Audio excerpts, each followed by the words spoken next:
During the course of the evening, we're going to have several things like this happening. I can feel it. We're going to bend a few oldies.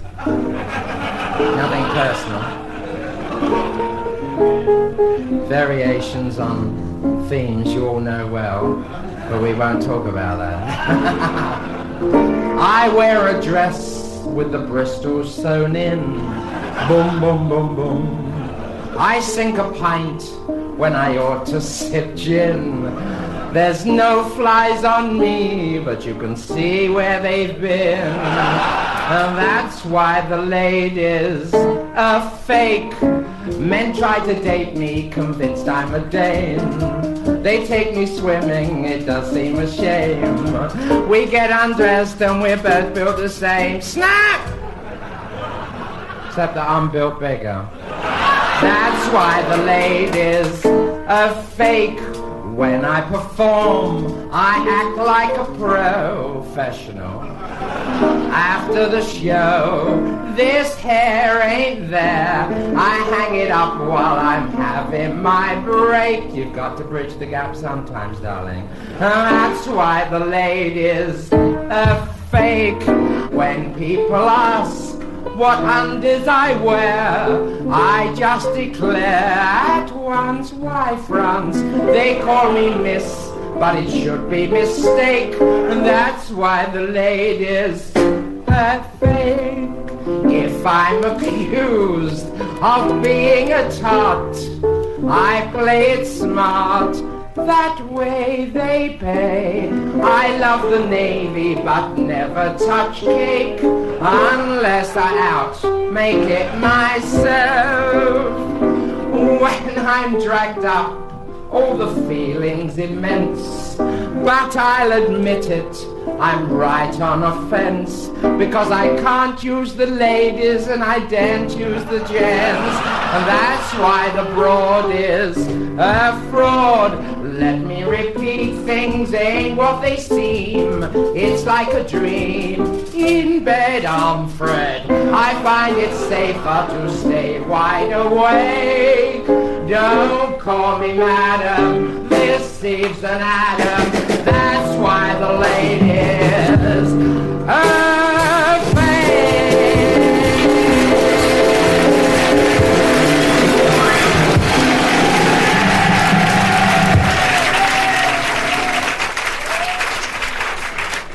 I have a few fan letters here to answer. I didn't know they could write with them, but there you are. The first one is from Ivor Smallpiece, Littlehampton. He says, do you believe in sex before marriage? Not if it holds up the ceremony, darling. There's another one here from Tess Tickle, Balls Pond Road. She says, do you think it's right for good girls to go wrong? Certainly I do. Why should the bad ones have all the bleeding fun? There's one here from Pansy Man, halfway in Effingham. She says, do you believe in capital punishment for women? No, I don't. Women should never be hung like men. There's one here from Adam All Cockfosters. He says, can you enlighten me as to why you dress like a woman? It must be something you have in you, I take it.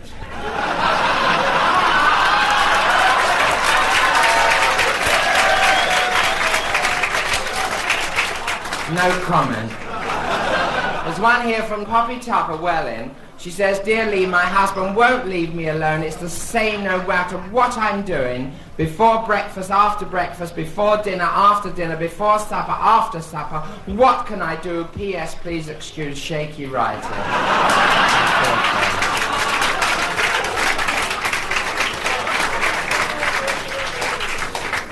Actually, I am trying to lose weight. Honestly, I am. I've tried so hard. I've even taken up horse riding. I went to the stables this morning, my first visit. He said to me, do you want to ride side saddle or across? I said, who cares? It's as broad as it's long. I've even tried golf. I was on the links last week. There was this other fella there. He said to me, would you like to play around with me? He said, I've got a very fast niblick. I said, well, you won't make a hole in one this morning, darling. But he did. I thought, well, I'll be bunkered. I'd like to sing you a lovely little song now that I had the pleasure of singing before the Queen was married. What a lovely wedding that was. She looked beautiful, and Prince Albert looked so handsome. At that time I was engaged to an Eskimo. He was so cold I broke it off. Honestly, he tried to sue me for breach of promise. I put it in the hands of my solicitors. Messrs. Hump, Blunt, Shunt and Cunningham. Lovely fellows. They said it'd never stand up in court, but there you are. I got a new boyfriend now. Oh, he's so refined. Honestly, he doesn't drink, he doesn't smoke, he only swears when it slips out. Anyway, I'm pleased to announce that very soon I shall be appearing in the new version in Jewish of The Sound of Music. It's called Oy Vey Maria.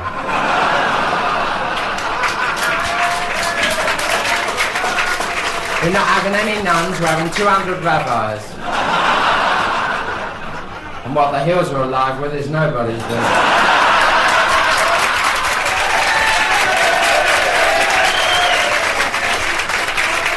Anyway, I made history last week. I was best man at a wedding. Imagine what the others were like, can't you? It was one of these old-fashioned churches, you know, a quaint old-fashioned church in the country where they have all the cottages, you know. And it had a sign outside. It said, if you are tired of your life of sin, come inside. Underneath somebody had written, if you're not, ring Ruby, Piccadilly 009.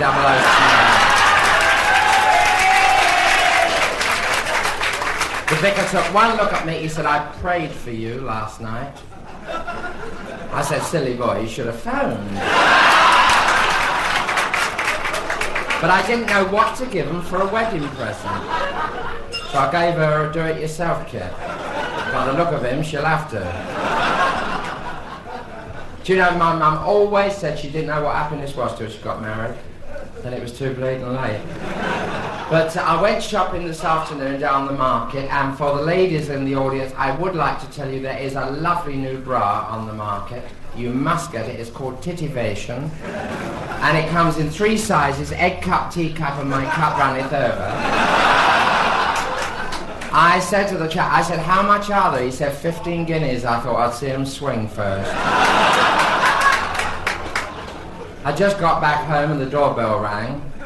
This woman said, we're collecting for the old lady's home, so I gave her grandma.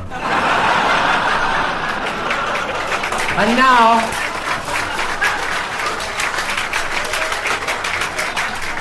now Cinderella rides again. She has more luck than I do. Meanwhile, back at the latte, explain to the non round the horners, will it? The ugly sisters, Benzodrine and Dexedrine, are slapping up gutlers. They are whopping on the polyfiller by the ton, like the right hard pair of thespians they really are. For tonight the prince is holding his big ball.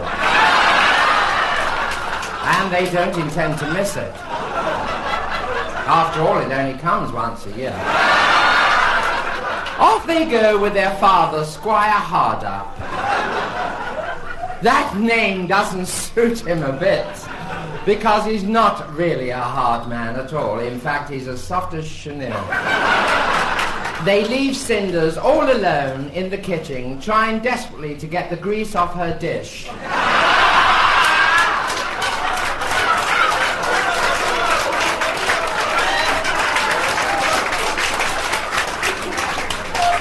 She silently weeps into her chamber. She was always brought up to be neat and tidy. Suddenly the fairy godmother comes on. But this time, she is all tarted up in the most fab gear you've ever varded. You shall go to the ball, Cinders, she tells her. Whether you want to or not, you're going. In fact, you shall go to all the balls.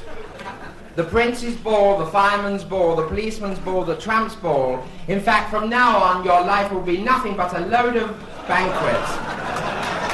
When Cinders arrives at the palace, she is completely overcome with emotion. Soon she finds herself in the prince's arms doing the latest dance craze, the Grand National. Everybody gallops around the floor like mad things with a bit in the mouth until they're saddle sore, and then all outside on the grass for the big jump. Alas, the clock strikes midnight, right in the middle of their okey-cokey, and Cinders shoots off as though someone has shoved a lighted match up her kilt, dropping a little something on the way. The prince bends down and picks it up. It is one of her tough boots. Don't miss next week's thrilling episode. You shouldn't. I'm glad you did. When the prince really tries it on, and Cinders wonders, will it be a tight fit?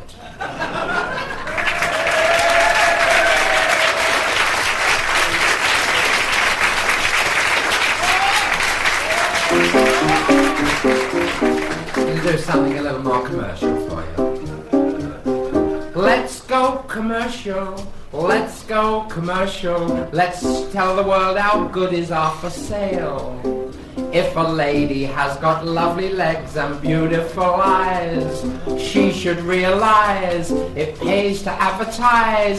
So let's go commercial, strictly commercial. That's the only way to make the grade. You only need a slogan with a little bit of zest. Add a dash of sex appeal and put it to the test. And once you've tried it my way, dear, I'm sure you'll like it best. So let's go commercial, really commercial, but we're only going to cater to the trade. Strictly wholesale. Yes, we're only going to cater to the trade. All deliveries at the rear, please. So let's go commercial right away. I haven't the heart to fall in love again. How can I fall in love again without a hard commercial? Our romantic interlude to you was just a fling. You're never alone, not even in the Strand, if you can roll your own by hand.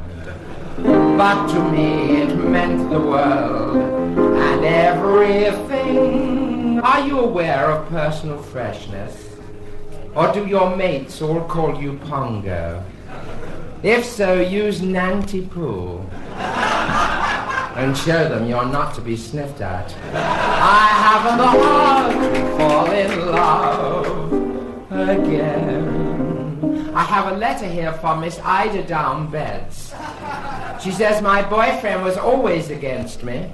Oh, I beg your pardon. My boyfriend was always against me smoking cigarettes. He much preferred his pipe and a good shag.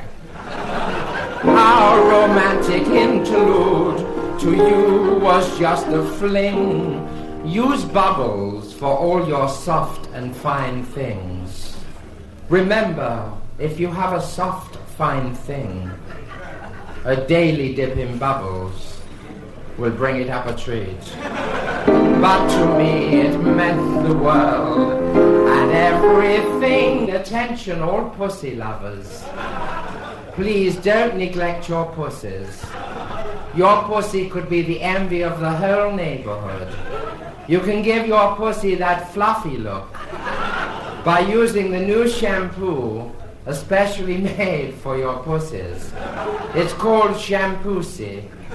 And believe me, once you have shampooed your pussy with Shampoosie, your friends will take one look and say, you can see there's nothing sham about her pussy. I have the heart to fall in love again.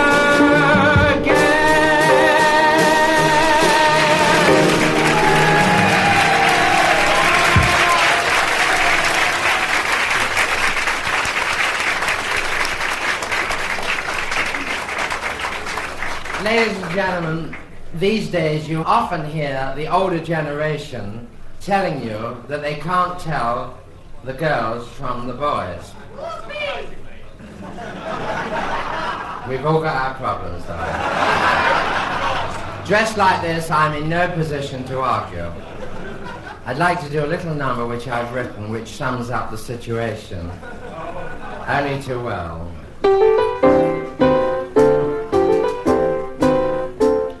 She walked into the coffee bar and saw him sitting there. He was sat all alone at a table for two, nibbling his chocolate eclair. There was something about his big blue eyes that filled her heart with joy. If only someone had warned her that he wasn't a sort of a boy. La, la, la, la, la, la. You're guessing it. As large as life, she plunked herself down right opposite to him. I'm sure I know you from somewhere, she said. Isn't your name Jim? He answered, no. They call me Bruce. Then he blushed and went all coy. Now wouldn't you think she'd have realised that he wasn't her sort of a boy? La, la, la, la. She asked him for the sugar in a most suggestive tone. Her tiny mind worked overtime to get him all alone. Those worn-out tricks she'd seen at the flicks, she started to employ. But she could have been Bridget Bardot, he just wasn't her sort of a boy. You're not singing. Oh, you're busy, I'm sorry. Quite openly, she offered him her crumpet on a plate. But he refused by saying, I've been putting on too much weight. She said, I love your lavender shirt. It goes nice with that lilac tie. It was obvious to all but her that he wasn't her sort of a guy. She tried so hard to charm him, give credit where one should. Her technique was bloody lousy, but her staying power was good. She idolized his long blonde hair and his fabulous golden tan. Not knowing it all came from bottles, he just wasn't her sort of a man.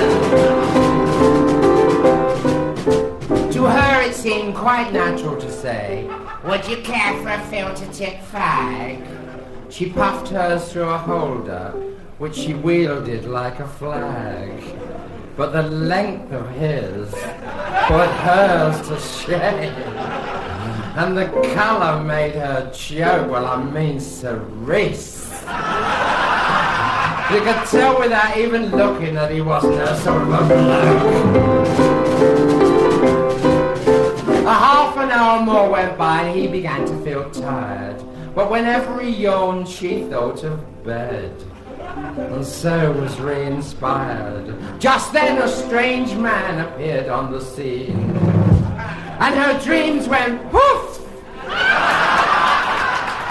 Because as they waltzed off together, it dawned on her the kind of a man he was.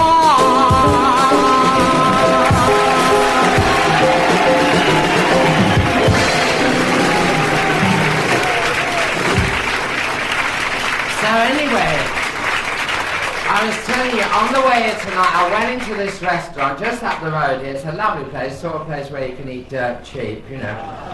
And I had me soup, you know, and there was a fly in it. I didn't mind, but I broke my tooth on the zipper. Then I ordered a steak, and I said to the waitress, honestly, it was so tough, I didn't know whether to eat it or ride it. I called the waitress over. I said, darling, I've got a hair on my meat. She said, are you bragging or complaining? With that, I stormed into the kitchen where the chef was making a tart. He put the top crust on, he took out his dentures and went all round the edge. I said, that is very unhygienic. That's what I said. I think he must have had my dentures. He said, you want to see what I make the holes in the donuts with? Uses a candle. Do you know where I went this afternoon? The zoo. I went straight to the monkey house. There was no monkeys there. I said to the keeper, where are they all? He said, they're out the back mating. I said, will they come out if I give them a banana? He said, would you? Then I went to the birdhouse. There was this parrot there shouting out, somebody's getting it, somebody's getting it, somebody's getting it. And I went, ooh, the parrot said, not you, you flat-nosed git.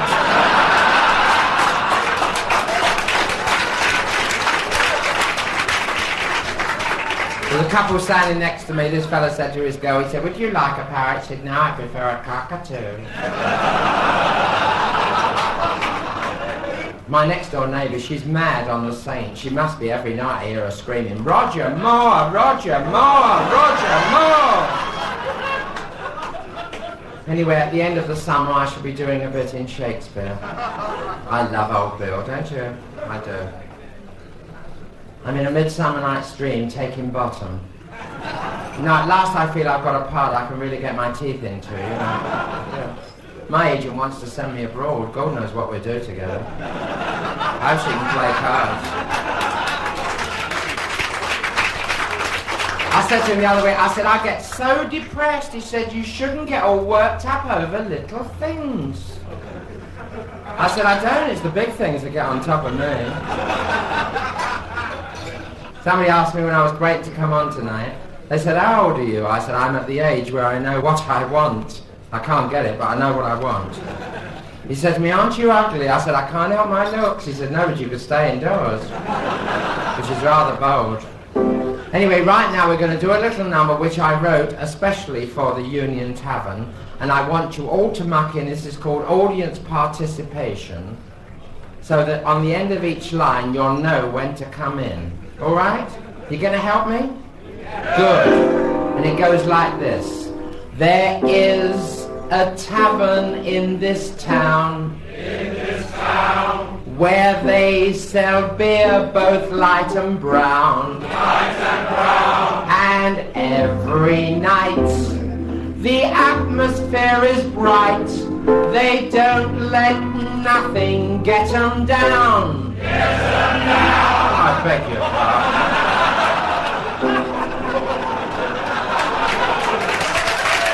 Hear 'em singing up the Union, things are swinging up the Union, and I bet that once you come, you'll want to come again.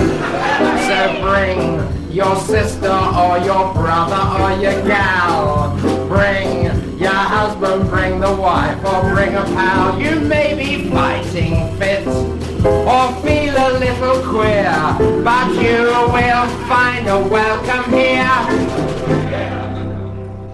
It was better first house. There's fun and laughter at this tavern in the town. If that's what you're after, it's the gayest spot around. Just walk right in, my friend. Raise your bottle and your glass. I'm here to tell you it's a good party. Doesn't matter if you're way out. So way out, you have to stay out. You can be a square from Leicester, sort of Leicester Square. Oh my God. Who writes this rubbish, guy? You! Oh, I'm sorry. For I believe that man should love his fellow man.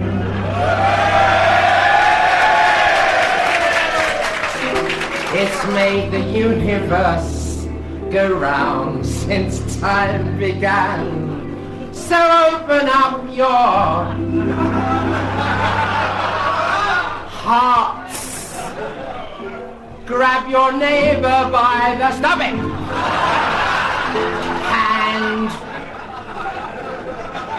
and spread the message through the land. This time now, there is a tavern in the town, and there my true love sits him down, and drinks his wine with laughter free, and never thinks of me. Very well, for I must leave thee. Do not let this party grieve me. Remember that the best of